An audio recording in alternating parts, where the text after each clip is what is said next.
ఓం శ్రీ గురుభ్యో నమః.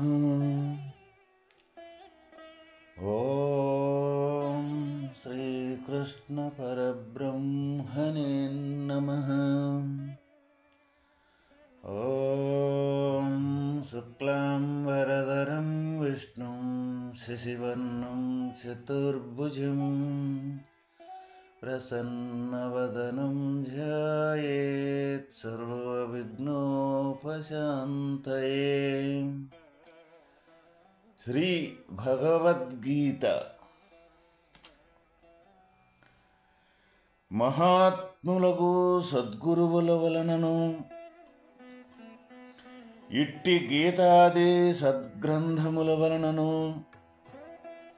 ప్రపంచములోని సర్వోత్తమ లక్ష్యమేదియో చక్కగా ఎరింగి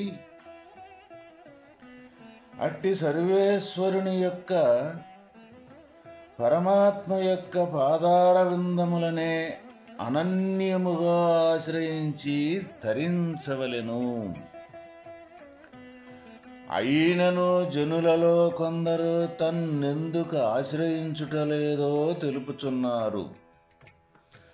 అవ్యక్తం వ్యక్తిమాపన్నం మన్యంతే మామ బుద్ధయః పరం భావమజానంతో మమావ్యయమనుత్తమం.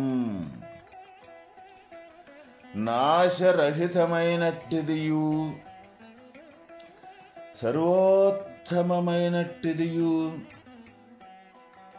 ప్రకృతికి పరమై విలసిల్లునట్టియు నా స్వరూపమును తెలియని అవివేకులు అవ్యక్త రూపుడనగు ప్రపంచాతీతుడనగు నన్ను భౌతిక దేహమును పొందిన వానినిగా తలంచుచున్నారు. ఇక్కడ వాస్తవకంగా భగవంతుడు నిరాకారుడు, సర్వవ్యాపి, ప్రపంచానికి అతీతుడు, ప్రకృతికి విలక్షణమైనవాడు, అనంత స్వరూపము కలిగినవాడు, నాశరహితుడు అంటే ఎప్పుడూ నాశము లేకుండా ఉండేవాడు. ఈ లోక కళ్యాణార్థమయ్యేవారు అప్పుడప్పుడు దేహమును ధరించి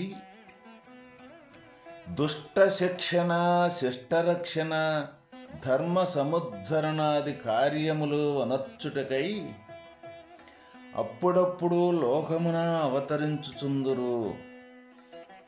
మాయను స్వాధీనపరుచుకుని వాడు కనుక వారు తన ఇష్ట ప్రకారము దేహమును గ్రహించుటకు త్యజించుటకు శక్తి కలిగియుందురు. ఇక్కడ భగవంతుడు వాస్తవకంగా నిరాకారుడు, సర్వవ్యాపి, ప్రపంచానికి అతీతుడు, ప్రకృతికి విలక్షణమైనవాడు. ఇక్కడ నిరాకారుడు పరమాత్మ అనే స్వరూపమని మనకి ఇక్కడ తెలియజేయుచున్నప్పుడు ఇక్కడ మనకి ఏమి గోచరిస్తూ ఉందో అంటే సాకార రూపకములో ఉండయే శ్రీకృష్ణ పరమాత్మ యొక్క రూపకము కానీ, లేకపోతే మన ఒక గుడిలో ఒక విగ్రహ రూపకం కానీ, మన ఒక పరిధిలో కనపడే దృశ్యరూపకములో ఉండే సాకార రూపకాలే మనకి కనపడుతూ ఉంటుంటాయి. ఎందుకు ఈ సాకార రూపకం మనకు కనపడుతూ ఉంటాయి అంటే ఈ మన దేహము సాకార రూపకం. మన ఈ దేహము సాకార రూపకము అయినప్పుడు ఈ దేహమే నేను అని మన ఈ ప్రపంచములో మనం కాంక్రీట్ అయిపోయి ఉంది మన జ్ఞానం.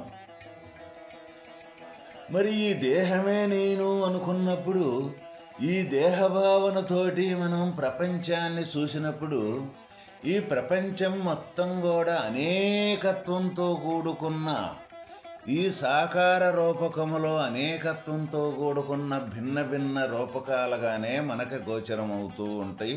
అదే ఇప్పుడు మనకి గోచరమవుతూ ఉంటుంది కూడా. అయితే ఇక్కడ సర్వవ్యాపకత్వం మరి ఏ తీరుగా, నిరాకార యొక్క స్వరూపం మనకి ఏ తీరుగా గోచరం కావాలి? ఏ దేహమైతే పరిధిని ఆపాదించుకొని ఉన్నదో, ఈ పరిధనే భావన మనకి వదలందే మట్టికి ఎటువంటి పరిస్థితుల్లో కూడా ఈ నిరాకారం యొక్క స్వరూపం, ఈ నిరాకారం సర్వవ్యాపకత్వం సమానంగా ఉంది అన్న విషయం మనకి ఎవరికీ కూడా గోచరించదు, మనకి అర్థం కాదు.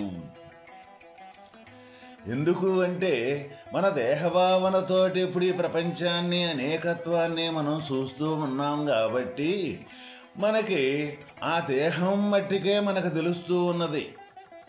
ఈ దేహమే పుట్టడం, పెరగటం, దీంతో అనేకంగా కార్యకలాపాలు చేయటం, ఒక పూటకి ఈ దేహం లేకుండా పోవటం మట్టికే మన జ్ఞానం పనిచేస్తూ ఉంది అన్నమాట. అయితే ఎవరైతే మరి ఈ నిరాకారం యొక్క స్వరూపము వాస్తవమైన పరమాత్మ స్వరూపము అని మనకే పెద్దల ద్వారా కానీ, ఈ సద్గ్రంథాల ద్వారా కానీ మన అనేక రకాలుగా మనకు చెబుతూ ఉన్నారు. అయితే మనకి గోచరించటం లేదు. దానికి కారణం మనం ఈ దేహమే. అదేవిధంగా సాక్షాత్తు నిరాకార స్వరూపమే స్వరూపమైతే ఉన్నదో, ఆ స్వరూపమే ఈ సాకార స్వరూపాన్ని ధరిస్తూ ఉన్నది. అయితే మనకి ఈ నిరాకార స్వరూపమే ఈ సాకార రూపకంగా గోచరమవుతూ ఉన్నది అన్న విషయం మనకు తెలియాలి అని అంటే, సాక్షాత్ భగవానుడి యొక్క మాట ఏమిటి అంటే, నన్ను ఒక పరిధిలో దేహదారిగా చాలామంది, నన్ను వాస్తవంగా ఈ నిరాకార స్వరూపం ఏదైతే సర్వవ్యాపకంగా అచలంగా ఉన్న స్వరూపం ఏదైతే ఉన్నదో, ఆ స్వరూపం తెలియక ఈ సాకార రూపకములో ఉన్న ఒక ఆకారాన్నే చూస్తూ ఉన్నారు. అందువల్ల వాస్తవంగా నన్ను పొందటం కానీ, నన్ను చెందటం కానీ, నా దగ్గరికి రావటం కానీ లేదు కొంతమంది జనులు అని ఇక్కడ మనకు చెప్తూ ఉన్నారు. అయితే ఇక్కడ మనకి ఈ నిరాకార సర్వవ్యాపకత్వం మనకు గోచరించాలి అన్నప్పుడు మనం ఈ దేహాన్ని దాటి ఈ దేహానికి సంబంధించిన ఇంద్రియాదులు ఏవైతే ఉన్నాయో, వీటి ప్రతి ఒక్క కదలికకి, ప్రతి ఒక్క ఈ పనికి, ప్రతి ఒక్క చర్యకి ఎక్కడి నుంచి కదలికలన్నీ జరుగుతూ ఉన్నాయి అని మనం పరిశోధన చేసుకుంటూ, విచారణ చేసుకుంటూ, దానికి సంబంధించిన సాధన ఏదైతే ఉన్నదో ఆ సాధన ఈ బహిర్గతానికి సంబంధించింది. దానికి ఆధారమైన వస్తువు లోన ఒకటి ఉంది అనుకొని మన దృష్టిని అంతరంగానికి కానీ మళ్లించగలిగితే, అప్పుడు ఈ అంతరంగంలో కదిలే కదలిక ఎక్కడి నుంచి కదులుతుందన్న అనుభవపూర్వకంగా మనం ఈ దేహ దృష్టిని, ఈ స్థూల దృష్టిని వదిలి అప్పుడు సూక్ష్మ దృష్టికి మనం ప్రతి ఒక్కరము కూడా వెళ్ళగలుగుతాము. ఆ విధంగా ఎప్పుడైతే మన అంతరంగాన సూక్ష్మ దృష్టికి మనం వెళ్ళగలుగుతామో, ఈ ఇంద్రియాదులకి అతీతంగా ఉండే, ఇంద్రియాదులంటే మన మనస్సు కూడా మన ఇంద్రియాదుల్లో ఒక వస్తువే. అంటే మన మనస్సే ఒక వస్తువు అని మనకు ఇక్కడ చెప్పుకునేటప్పుడు, ఈ మనస్సే మనకే కంటికి గోచరించటం లేదు, కంటికి కనపడటం లేదు.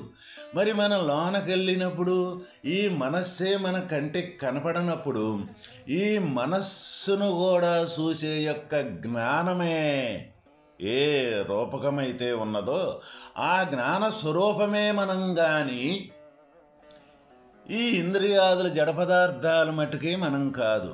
అయితే ఆ జ్ఞాన స్వరూపమే మనమని ఎట్లా చెప్పుకున్నంత మాత్రాన, ఇప్పుడు నేను చెప్పినంత మాత్రాన, ఇది విన్నంత మాత్రాన ఎటువంటి పరిస్థితుల్లో కూడా మనకు గోచరించదు.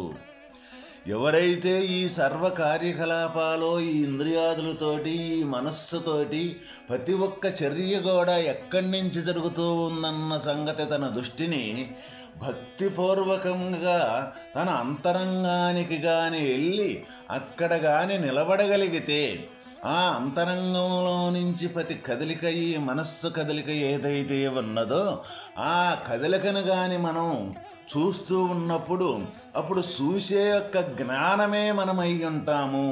అప్పుడు చూసే జ్ఞానమే మనమని అనుభూతిని మనం అలవాటు చేసుకొని అటువంటి స్థితిలో కానీ మనము నిలబడగలిగితే అప్పుడు ఈ శరీరంలోనే అతి సూక్ష్మంగా ఉండే యొక్క జ్ఞానం యొక్క ఆధారంతోటే ఈ మనస్సనే కదిలి ఈ ఇంద్రియాదుల్ని తోడు చేసుకొని ఈ ప్రపంచం మొత్తాన్ని అనేకత్వం మొత్తంలో తిరుగుతూ ఉన్నాం మనం.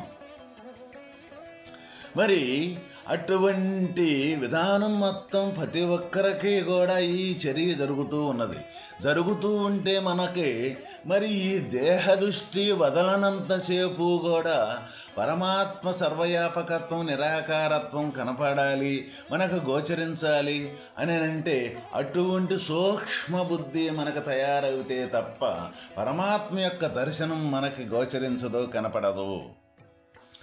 అట్లా ఎవరైతే తను నిరంతరం తన హృదయమునందే తన దృష్టిని నిలిపి తన హృదయంలో ప్రతి కదలిక ప్రతి చర్య కూడా గమనించుకుంటూ ఆ చర్య బయటికి మనసు ద్వారా ఇంద్రియాదుల మీదకి వచ్చి పని చేసే కార్యకలాపాలు ఏవైతే ఉండయో వాటిని మొత్తాన్ని సాక్షి రూపకంగా మనం ఎప్పుడైతే చూడగలుగుతామో అప్పుడు ఆ సాక్షి యొక్క స్వరూపమే ఇక్కడ జ్ఞానము. అటువంటి జ్ఞానం మనకు తయారు కానంతసేపు ఈ నిర్వికారంగా ఉండే నిరాకారంగా ఉండే సర్వవ్యాపకమైన పరమాత్మ యొక్క స్వరూపం మన గోచరం కాదు. అందువల్ల ఈ సాకార రూపకంలో ఉన్న పరమాత్మ యొక్క స్వరూపము నేను ఈ దేహ పరిధిలోనే ఉండాను, నన్ను వాస్తవకంగా నిరాకార రూపకంగా సర్వవ్యాపకంగా సర్వసమానంగా ఉండే యొక్క స్వరూపము నేనైతే నన్ను ఎందుకు తెలుసుకోలేకపోతూ ఉన్నారు అని అంటే దానికి కారణం మన దేహ పరిధిని మనం వదలటం లేదు అని మనం ఇప్పుడు ఈ జరిగిన ఈ చర్చనీయాంశంలో ప్రతి ఒక్కరం మనం కానీ చర్చించుకున్నట్లయితే మనం దేహ పరిధిలో ఉండి మనం కనపడే ఈ దృశ్యరూపకం మొత్తం దేహాలుగా మనం చూస్తూ ఉన్నామా? లేదు, మనం అంతరంగంలో మన దృష్టిని నిలిపి అక్కడ మనస్సును చూస్తూ ఈ మనస్సు చర్యల్ని చూస్తూ ఈ మనస్సే ఈ ఇంద్రియాదుల మీదకి వచ్చి ప్రపంచం మీదకి వెళ్ళిపోతుందన్న సంగతి విషయాన్ని గమనిస్తూ ఉన్నామా? లేక ఈ మనస్సును నేను కాదు, ఈ దేహాన్ని ఇంద్రియాదులు మనస్సు నేను కాదు, ఈ మనస్సు కంటే ఆవలనున్న యొక్క జ్ఞానస్వరూపం ఏదైతే ఉందో దాన్ని జీవస్వరూపం అని కూడా అంటాం. ఆ జ్ఞానస్వరూపం కాడే నిరంతరము మనం ఉండి ఆ జ్ఞానమే మనమయ్యి ఈ సంకల్పంతో ఈ ప్రపంచం మొత్తం మీద మనం తిరుగుతూ ఉన్నామా అని ప్రతి ఒక్క సాధకుడు కూడా ఈ తీరుగా తన్ను తాను విచారించుకుంటూ తన్ను తాను ఆ విచారణలో ఏ వస్తువై మనం ఉంటూ ఉన్నామో ఏ స్థితి మనం చేరుకొని ఉన్నామో అది నిరంతరం తన్ను తాను ప్రశ్నించుకోవాల్సిన అవసరం ఎంతైనా ఉన్నది. అట్లా ఉండగలిగితేనే అట్లా ప్రశ్నించుకుంటేనే అప్పుడు వాస్తవమైన తన జ్ఞానస్వరూపం దగ్గరికి తను చేరి అప్పుడు ఏ దేహంతోటైతే తను సర్వకార్యకలాపాలు ఏ దేహ దృష్టితోటే ఏ దేహమే నిజమనుకొని ఈ సర్వకార్యకలాపాలు చేస్తూ ఉన్నామో మనము అప్పుడు నేను దేహాన్ని కాదు నేను వాస్తవకంగా జ్ఞానాన్నే అని ఆ జ్ఞానంతోటే ఈ సర్వకార్యకలాపాలు చేస్తూ ఉంటాము అన్నమాట. మరి అటువంటిప్పుడు ఈ దేహం నిజం అనుకున్నప్పుడు ఈ దేహంతో చేసే మొత్తం కూడా మనకు నిజమైపోయినాయి. అయితే ఇప్పుడు ఏమవుతుంది, ఈ నిరాకారంగా ఉండే ఏ జ్ఞాన స్వరూపమే మనమై ఉంటామో ఆ జ్ఞాన స్వరూపమే మనమై ఉన్నప్పుడు ఆ జ్ఞాన స్వరూపంతో ఈ మనసరూపకంగా చేసే సర్వకార్యకలాపాలు ఏమవుతూ ఉంటాయి అంటే అప్పుడు ఆకారం లేకుండా ఉండే ఏ జ్ఞానమైతే ఉన్నదో అప్పుడు ఆ జ్ఞానంతో చేసే ప్రతి కదలిక ప్రతి క్రియ కూడా ఆకారం లేనిగానే అయిపోతూ ఉంటాయి, నిరాకారంగానే అయిపోతూ ఉంటాయి అన్నమాట. అది వాస్తవకంగా భగవంతుణ్ణి చేరుకునే దానికి సంబంధించి మనం చేసే సాధనలో మనం పొందాల్సింది, మనం చెందాల్సింది అదే. నేనంటే ఎవరు, నేనంటే ఎవరు, నిన్ను నువ్వు తెలుసుకో అని మనకు పెద్దలు అనేక రకాలుగా చెప్పిన విషయం ఏంటిదంటే, ముందు తన్ను తాను తెలుసుకోవాలి అని అంటే ఈ దేహంలో అతి సూక్ష్మంగా ఉండే ఏ జ్ఞానస్వరూపం అయితే ఉన్నదో ఆ జ్ఞానస్వరూపం కాడకు వచ్చి ఆ జ్ఞానమే తానని ఎవరైతే నిలబడగలుగుతారో అప్పుడు ఈ బయట ఏ ప్రపంచం అయితే ఉన్నదో ఈ ప్రపంచం మొత్తం కూడా ఈ అనేకత్వాన్ని కానీ, ఈ అనేకత్వానికి మొత్తం కూడా మూల కారణం ఏదైతే ఉన్నదో తన జ్ఞానంలో నుంచే ప్రతి ఒక్కటి కూడా గుర్తెరగటం జరుగుతూ ఉంటుందన్నమాట. అప్పుడు ప్రతి ఒక్కటి కూడా తనతోటి సృష్టి అవుతుందే కానీ వేరే ఇంకొకటి కాదు. అంటే తనతోటి జ్ఞానస్వరూపంతో సంకల్ప రూపకంతో ప్రపంచం మొత్తం సృష్టి అవుతూ ఉన్నది. అప్పుడు ప్రపంచం మొత్తం ఏ ఆధారంతో ఉన్నది? ఈ జ్ఞానం యొక్క ఆధారంతో ఈ ప్రపంచం మొత్తం ఉన్నదన్నమాట. అప్పుడు ఈ ప్రపంచం మొత్తం జ్ఞానం యొక్క సంకల్పంతో ఉన్నప్పుడు ఈ ప్రపంచం అసలు ఉన్నదా లేదనుకుంటే తన జ్ఞానం సంకల్పిస్తే ఈ ప్రపంచం ఉన్నది. సంకల్పం అంటూ లేకపోతే ప్రపంచం అసలు ఉన్నదో లేదు. అప్పుడు ఉండేదేంది? తనుగా ఉండేటప్పుడు నిరాకార స్వరూపంగానే ఉన్నది. ఇప్పుడు ఈ నిరాకారం అన్నప్పుడు ఒక దేహ పరిధిలోనే ఉండేది కాదు. అది లోనని కానీ బయటని కానీ దానికి తారతమ్యం అంటూ లేదు.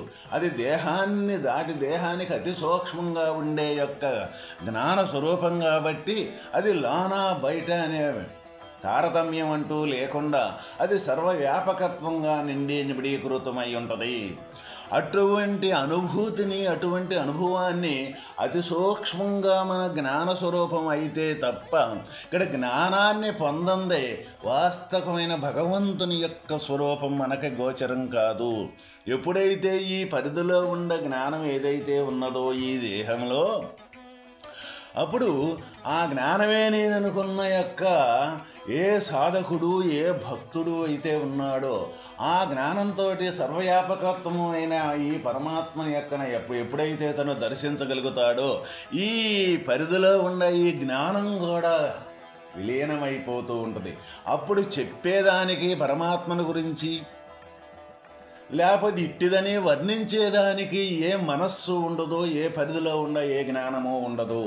అందువల్ల పరమాత్మ యొక్క దర్శనం కానీ, ఆ పరమాత్మ యొక్క నిదర్శనం కానీ, ఈ సర్వవ్యాపకత్వం కానీ అటువంటి స్వరూపాన్ని పొందటం ఎందుకు ఈ జనులు తెలుసుకొనలేకపోతూ ఉన్నారు అంటే, నన్ను ఒక దేహ పరిధిలోనే చూస్తూ ఉన్నారు కాబట్టి అందుకు తెలుసుకోవటం లేదు అని భగవానుడు మనకి ఈ విధంగా తెలియజేస్తున్నారు.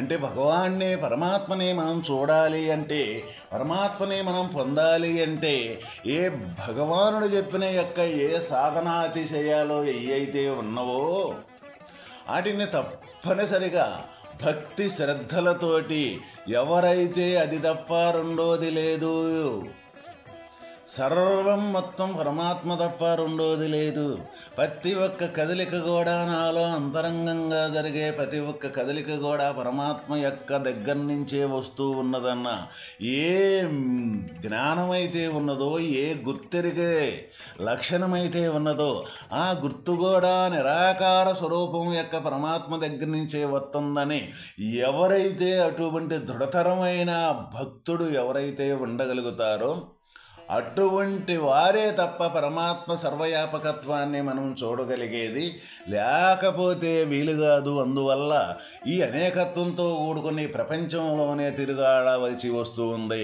దీనితో వచ్చే విధానం ఏంటిదంటే పుట్టడం, పెరగటం, చావటం అనే సంసారం తప్ప రెండోది మనకు గోచరించదు. కాబట్టి భక్తులు ఈ వాస్తవమైన పరమాత్మ చెప్పిన యొక్క విషయాన్ని మనం గట్టిగా నమ్మి ఆ పరమాత్మ దర్శించుకోవాల్సిన యొక్క విషయం ఎంతైనా ఉన్నది. ఓం తత్.